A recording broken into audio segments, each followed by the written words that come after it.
Good morning, everyone. Dear learner, in this session we will discuss revision of passive voices. Passive voice आपको पता है कि active voice से पहले हम कंप्लीट करा चुके हैं और उसके एक वीडियोस के अंदर 12 टेंसेस को हमने रिवाइज कराया है। सेम उसी तरह से पैसिव वॉइस भी आपका 8 टेंसेस कंप्लीट हो चुका है। अब उस 8 टेंस को हम एक साथ एक वीडियो में शॉर्टकट में समझेंगे ताकि हमारे लिए रिवीजन करना आसान रहेगा। जब कभी प्रॉब्लम होगी आपको, आप एक बार वीडियोस देख लीजिएगा, आपको समझ में आ जाएगा। तो चलिए हम स्टार्ट करते हैं। जैसा कि आपको पता है कि सिंपल प्रेजेंट टेंस क्या होता है, आई राइट अ लेटर, ये एक्टिव वॉइस है, सिंपल प्रेजेंट टेंस है। आपको याद रहना चाहिए कि इस टेंस के अंदर यानी सिंपल प्रेजेंट टेंस के अंदर हेल्पिंग वर्ब इज, आर और एम का यूज होता है। पैसिव वॉइस के अंदर देखिए, एक्टिव वॉइस के अंदर तो सिंपल प्रेजेंट टेंस के अंदर helping verb do does use होता है, लेकिन जब पैसिव वॉइस में इसी को हम ले जाते हैं तो वहां पे helping verb is, are, am use होता है। और इस टेंस में क्या होता है कि हमेशा याद रखना है आपको कि जो भी टेंस हो पैसिव वॉइस का, उसमें वर्ब की थर्ड फॉर्म हमेशा यूज होगी और जो सब्जेक्ट होगा उसको ऑब्जेक्ट कर देंगे और जो ऑब्जेक्ट होगा उसको हम सब्जेक्ट की जगह पर रख देंगे और हेल्पिंग वर्ब जो टेंस रहेगा उसके हिसाब से हम बना देंगे। जैसे प्रेजेंट है, सिंपल प्रेजेंट टेंस है, तो यहाँ पे helping verb is, are, am use होगा। तो देखते हैं यहाँ पर ऑब्जेक्ट क्या है, लेटर है, तो अ लेटर। अब ये लेटर देखने के बाद क्या है, सिंगुलर है तो इज बढ़ा देंगे, अ लेटर इज। और वर्ब की थर्ड फॉर्म, तो राइट की थर्ड फॉर्म रिटेन होती है और बाय लगा के ऑब्जेक्ट जिसके द्वारा एजेंट कहते हैं, जिसके द्वारा वो काम किया गया उसको बताओ। A letter is written by me, मेरे द्वारा एक खत लिखा गया। अब समझिए यहाँ पे सब्जेक्ट सिंगुलर है तो हमने इज लगाया। यहाँ पर अगर लेटर की जगह लेटर्स हो जाए, अगर प्लूरल में हो जाए तो यहाँ पर अब आर लग जाएगा, क्योंकि सब्जेक्ट के अकॉर्डिंग हेल्पिंग वर्ब जो है वो बदलता रहेगा।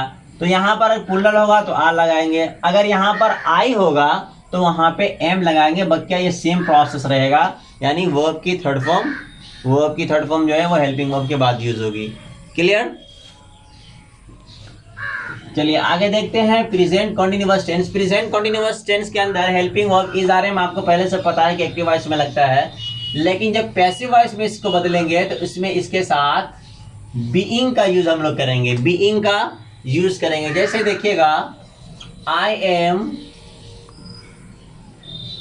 राइटिंग अ बुक, मैं एक किताब लिख रहा हूं, कंटीन्यूअस टेंस है एक्टिव वॉइस का। जब इसको हमको पैसिव वॉइस में करना होगा तो क्या करेंगे, अ बुक जो ऑब्जेक्ट है उसको पहले ले लेंगे। अ बुक इज सिंगुलर है, इसके लिए इज बढ़ाया। अब मैं क्या कहा कि जब प्रेजेंट कंटीन्यूअस टेंस को हम पैसिव वॉइस में कर रहे होंगे तो इसके साथ helping verb is, are, am के साथ बीइंग बढ़ जाएगा। क्या बढ़ जाएगा? बीइंग। देखिएगा ध्यान से, देखिए बीइंग। अब बुक इज बीइंग, अब बीइंग के बाद वर्ब की थर्ड फॉर्म एज यूजुअल रहेगी। जैसे राइट का थर्ड फॉर्म क्या होता है, written. A book is being written by me. यहाँ पर आप ध्यान देंगे कि अगर सब्जेक्ट प्लूरल है, बुक्स हो जाता है तो आर हो जाएगा, बीइंग और ये रिटेन सेम रहेगा। अगर कोई आई आ रहा है किसी सेंटेंस में, जैसे किसी ने कहा, देखिए, शी इज हेल्पिंग मी। कोई कह रहा है कि शी इज हेल्पिंग मी, वो मेरी मदद कर रही है। जब इसको जब पैसिव वॉइस से बदलेंगे तो मी का सब्जेक्टिव केस क्या हो जाता है, आई हो जाता है। तो आई के साथ हेल्पिंग वर्ब एम और कंटिन्यूअस होने की वजह से बीइंग बढ़ा देंगे। आई एम बीइंग, हेल्प की थर्ड फॉर्म हेल्प्ड, और कौन कर रही है, बाय हर। शी का ऑब्जेक्टिव केस हर होता है, तो I am being help by हर। ये याद रखिएगा कि कंटिन्यूअस टेंस जो होगा, चाहे वो प्रेजेंट का हो, पास्ट का हो, उसके अंदर बीइंग का यूज पैसिव वॉइस के अंदर जरूर होगा। अगर नहीं है तो आप समझ जाएंगे कि वो टेंस गलत है। चलिए आगे देखते हैं परफेक्ट टेंस को। प्रेजेंट परफेक्ट में हेल्पिंग वर्ब आपको पता है क्या होता है, यूज हैज और हैव का यूज होता है। हैज और हैव के यूज को हम जानते हैं। अब प्रेजेंट में क्या है, एक्टिव वॉइस में आई हैव टेकन टी, मैं चाय पी चुका हूँ या चाय ले चुका हूँ। तो आपको पहले से पता है कि हैव या हैज के बाद वर्ब की थर्ड फॉर्म में रहती है, यूज होती है। इसी तरह से पैसिव वॉइस का जो भी टेंस है उसके अंदर भी वर्ब की थर्ड फॉर्म ही यूज होगी।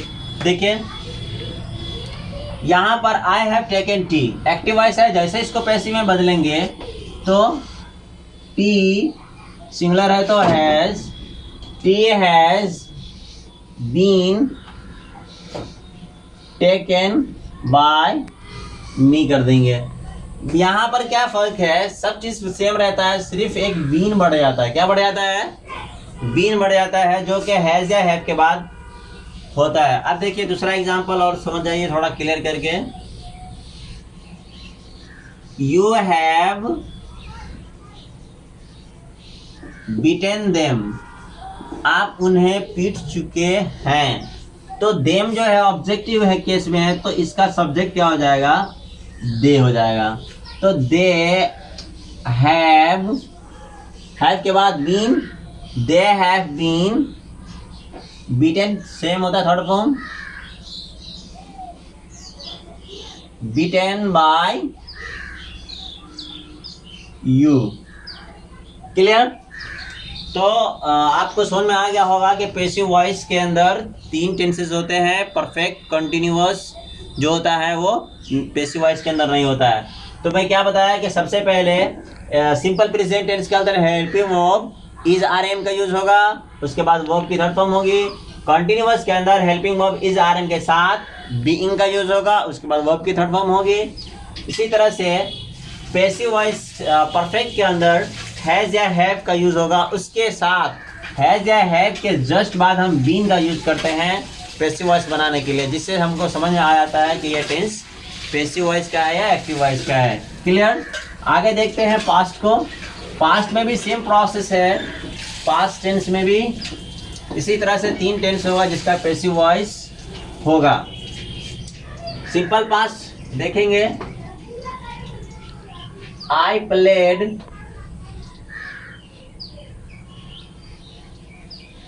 फुटबॉल। देखिए पैसिव वॉइस के अंदर एक्टिव पैसिव वॉइस में हेल्पिंग वर्ब जो होगा सिंपल पास्ट टेंस के अंदर वो वाज और वर का यूज होगा। वाज और वर, वाज और वर का हम लोग यूज करते हैं पैसिव वॉइस के अंदर सिंपल पास्ट टेंस में। एक्टिव वॉइस में देखिए सिंपल पास्ट जो है एक्टिव वॉइस, यहाँ पे हेल्पिंग वर्ब यूज कर रहा है, कुछ भी यूज नहीं किया जा रहा है। लेकिन यही अगर नेगेटिव होता है तो यहाँ पर हेल्पिंग वर्ब डिड का यूज हम करते हैं और इसके बाद वर्ब की फर्स्ट फॉर्म कर देते हैं। लेकिन यहाँ पर हमको क्या कहना है कि पैसिव वॉइस को जब हम पैसिव वॉइस में बदल रहे होते हैं तो सिंपल पास्ट टेंस के अंदर हेल्पिंग वर्ब वाज और वर होगा और उसके बाद वर्ब की थर्ड फॉर्म होगी। बिल्कुल इजी है। देखिए आई प्लेड फुटबॉल, तो फुटबॉल जो है वो ऑब्जेक्ट बन जाएगा, क्या हो जाएगा,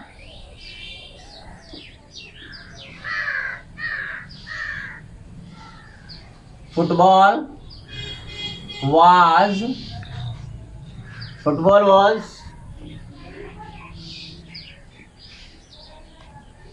प्ले की थर्ड प्लेड की थर्ड फॉर्म भी प्लेड ही होती है। फुटबॉल वाज प्लेड बाय मी। समझ गए? आगे देखिए, शी हेल्प्ड यू, उसने तुम्हारी मदद की। तो यहाँ पर देखिए सिंपल पास्ट टेंस है, एक्टिव वॉइस है, सब्जेक्ट के बाद से वर्ब की सेकेंड फॉर्म है जो बता रही है कि क्या है ये सिंपल पास्ट टेंस है। पैसिव वॉइस से बदलेंगे तो क्या करेंगे, हम जो ऑब्जेक्ट होता है उसको हम सब्जेक्ट की जगह पर रख देते हैं, तो यू हो जाएगा और यू के साथ हेल्पिंग वर्ब अब वर लगेगा, आपको पहले से पता है। तो यू वर प्ले, हेल्प का third form helped, you are helped by her, she का ऑब्जेक्टिव केस हर। क्लियर? आगे देखते हैं कंटिन्यूअस टेंस को। तो पास्ट कंटिन्यूअस टेंस में भी हम लोग क्या करते हैं, हेल्पिंग वर्ब वाज वर रखते हैं लेकिन इसके साथ बीइंग का यूज करते हैं, बाकी सेम प्रोसेस रहता है। जिस तरह से प्रेजेंट कंटिन्यूअस टेंस में हम इज आर एम के साथ बीइंग लगा रहे थे, उसी तरह से पास्ट कंटिन्यूअस टेंस में वाज वर के साथ भी हम बीइंग का यूज करेंगे पैसिव वॉइस टेंस में। क्लियर? देखिए, आई वॉज ईटिंग मैंगो, मैं आम खा रहा था। तो पैसिव वॉइस में करेंगे कन्वर्ट, तो मैंगो वाज बीइंग बढ़ाएंगे। क्या बढ़ाएंगे? बीइंग। अब थर्ड फॉर्म ईट की, ईटन बाय मी। क्लियर? दूसरा example, they were helping you, वे लोग आपकी मदद कर रहे थे। तो यूवर, यू के साथ वर लगता है, आपको पता है। Your being helped bye them. Clear? तो समझ में क्या आया कि एक्टिव वॉइस के अंदर जो होता है हेल्पिंग वर्ब वो वाज वर होता है, और जब पैसिव वॉइस में वो जाता है तो वाज और वर के साथ बीइंग हम बढ़ा देते हैं। बस इतना याद रखना है। परफेक्ट में देखिए, पास्ट परफेक्ट में आपको पता है कि हेल्पिंग वर्ब हैड का यूज होता है। पास्ट परफेक्ट में हेल्पिंग वर्ब, पास्ट परफेक्ट में हेल्पिंग वर्ब क्या होता है यूज्ड? हैड का यूज होता है पास्ट परफेक्ट में। तो अब हम इसको क्या करते हैं देखते हैं एग्जांपल से। आई हैड ईटन मैंगो, मैं आम खा चुका था। पैसिव वॉइस में कन्वर्ट करेंगे तो मैंगोज प्लुरल कर दे रहे हैं आप एग्जाम्पल के लिए। देखिए, तो मैंगोज, अब देखिए मैंगोज प्लुरल है, तो यहाँ पर इस टेंस में क्या है, चाहे सब्जेक्ट सिंगुलर और प्लुरल हो, हैड ही यूज होता है। तो ये तो बहुत आसान है, मैंगोज हैड। जिस तरह से प्रेजेंट परफेक्ट में हम क्या कर रहे थे, पैसिव वॉइस में बीन बढ़ा रहे थे, उसी तरह से यहाँ भी पैसिव वॉइस में बीन बढ़ा देंगे। Mangoes had been eaten by me. Clear? देखिए, सबसे आसान परफेक्ट ही है, इसलिए कि हैड यहाँ पे ऑलरेडी होता है, वर्ब की थर्ड फॉर्म भी ऑलरेडी होता है, सिर्फ बीन बढ़ाना होता है। सब्जेक्ट ऑब्जेक्ट को बदलना होता है, आपको पहले से पता है। समझ गए? तो ये हो आपका पैसिव वॉइस टेंस का रिवीजन। और एक और टेंस में बाकी उसको हम बताते हैं अभी। एक और एग्जांपल देखते हैं पास्ट परफेक्ट पैसिव वॉइस का। जैसे यू हैड लव्ड मी, तो क्या हो जाएगा? I had been loved by you. Clear? समझ में आ गया? तो यहां तक तो ये है कि सिंपल प्रेजेंट टेंस में जिस तरह से इज आर एम लगता है, उसी तरह सिंपल पास्ट में वाज वर लगता है। कॉन्टिन्यूअस में वहां इज आर एम के साथ बीइंग लगता है, इसी तरह से पास्ट में वाज वर के साथ बीइंग लगता है।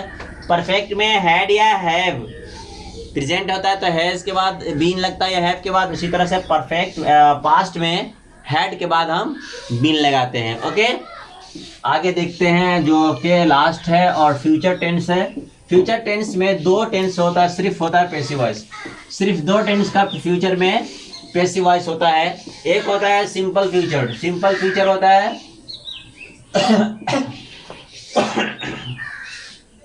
सिंपल फ्यूचर, जैसे आई विल हेल्प यू, मैं तुम्हारी मदद करूंगा।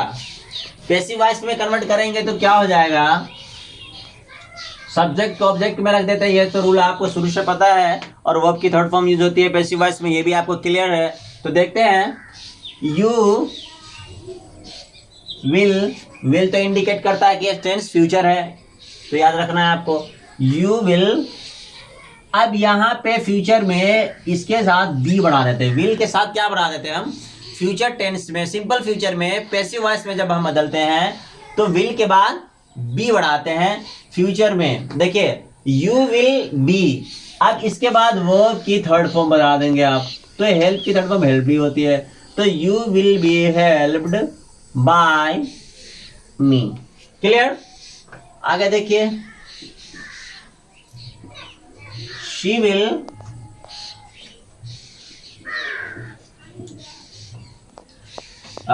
विल राइट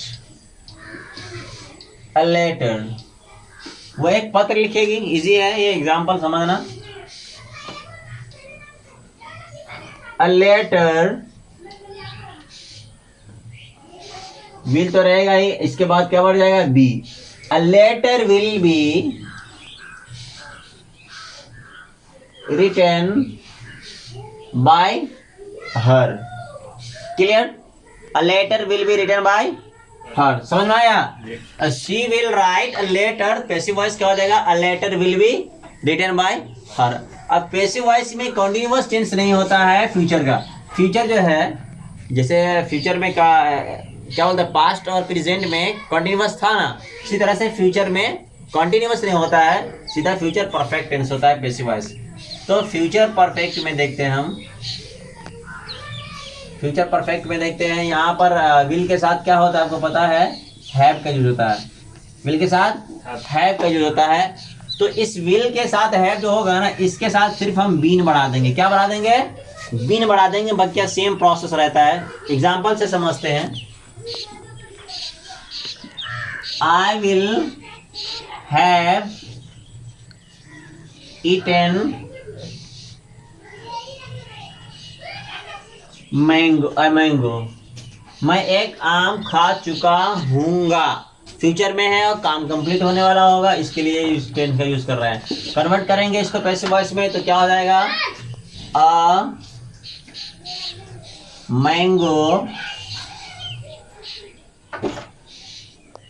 विल हैव, बताया है के बाद बीन बढ़ाना है, will have been eaten by me। Clear? दूसरा एग्जांपल देखते हैं, she will have taken tea। Active voice है, she will have taken tea, वो चाय पी चुकी होगी। पैसिव वॉइस में कन्वर्ट करना है तो टी ऑब्जेक्ट है, इसको सब्जेक्ट बना दीजिए। क्या हो जाएगा, टी विल हैव, फिर been, tea will have been taken, as usual बता दीजिए, टेकन बाय हर। क्लियर? तो I hope that you have understood this all 8 tenses. Passive voice के 8 टेंसेस को आपने लगभग समझा है। अगर कहीं किसी तरह की कोई प्रॉब्लम हो तो आप कांटेक्ट कर सकते हैं, पूछ सकते हैं। एक मरतबा हम लोग ओरली देखते हैं। याद कर लेना है आपको कि सिंपल प्रेजेंट टेंस के अंदर हेल्पिंग वर्ब, पैसिव वॉइस के अंदर इज आर एम का यूज होता है, और वर्ब की थर्ड फॉर्म तो सारे के सारे पैसिव वॉइस टेंसेस में यूज होते हैं। क्लियर?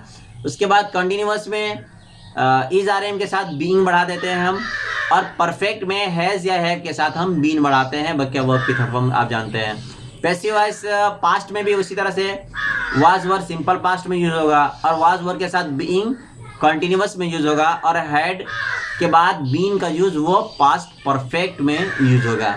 सिंपल फ्यूचर टेंस में क्या होता है, विल के साथ एक हेल्पिंग वर्ब बी बढ़ा देते हैं, बाकी सेम प्रोसेस रहता है।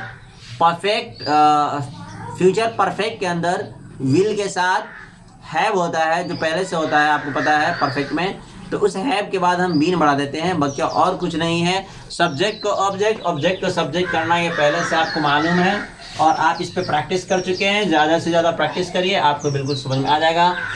और अगर आपने एक्टिव वॉइस के वीडियोस नहीं देखे हैं तो आप सब्सक्रिप्शन में उसका लिंक दिया हुआ है, और सारे के सारे videos global English classes bye Ziaul sir पे डाला हुआ है, अपलोडेड है, आप वहां से वॉच कर सकते हैं। और लास्ट में यही कि if you have any kind of problem so just you can contact on this number.